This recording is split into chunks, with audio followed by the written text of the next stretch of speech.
4 things we learned from the Bruins' 3-0 win over the Sabres. By Tim Rosenthal, 12:44 a.m. Commentary. Buffalo even against cellar dwellers, the second game of a back-to-back is never easy.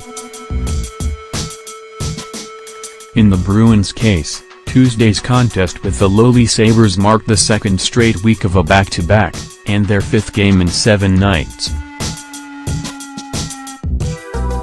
No one expected the Bruins to look as sharp as they did in their 7-2 romping of the Columbus Blue Jackets. But they fought through the fatigue and travel carried over from the night before and avoided a letdown in their 3-0 win.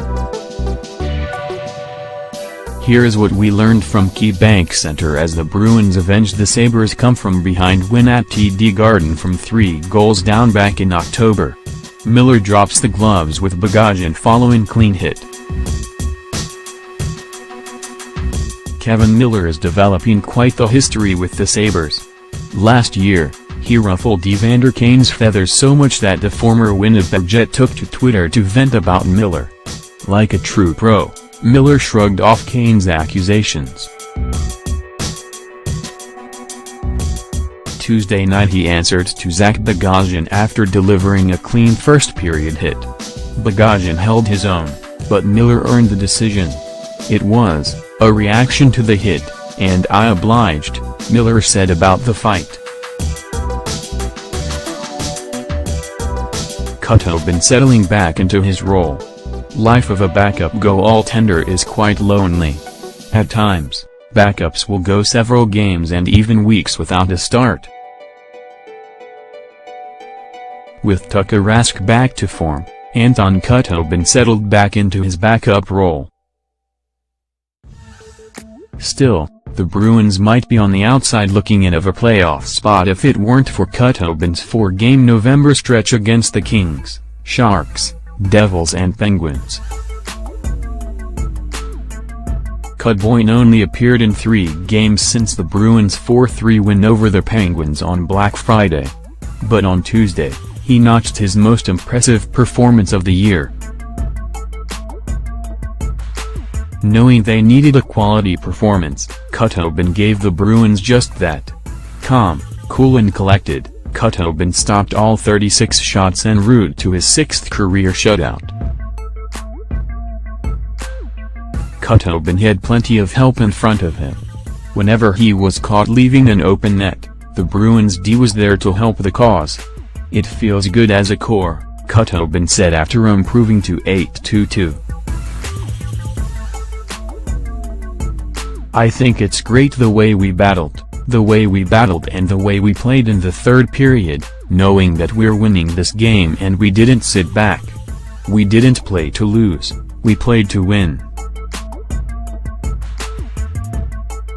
They had some heavy legs, but one young Bruin got an extra pep in his step resulting in a timely goal."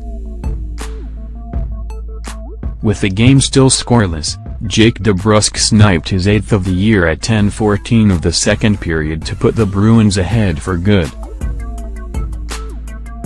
"I just came across the blue line and tried to make a quick move and to get a shot through the D-man," DeBrusk said about his short side snipe past Lehner. "It went where I wanted to go. I didn't know if it went in until I heard the bar, and as soon as I heard that, I knew I had good wood on it, so I was very happy on how it went in and it gave us the 1-0 lead."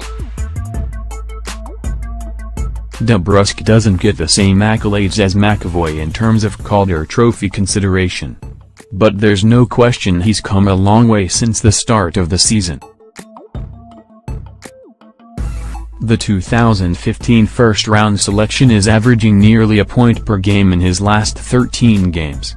Not bad for a player who was a healthy scratch against the Maple Leafs over 1 month ago. 4th line seals the deal. Aside from hits, blocked shots and time on ice, NHL 4th lines often have little to show in terms of stats.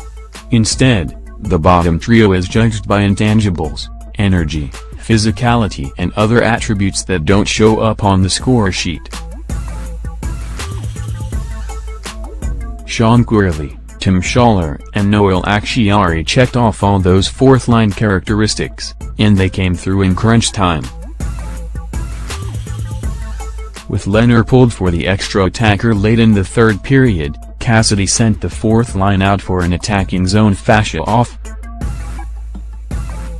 After the Sabres retained possession, Acciari positioned himself perfectly to make a couple of shot blocks and Schaller sealed the deal with a nearly 200-foot empty netter.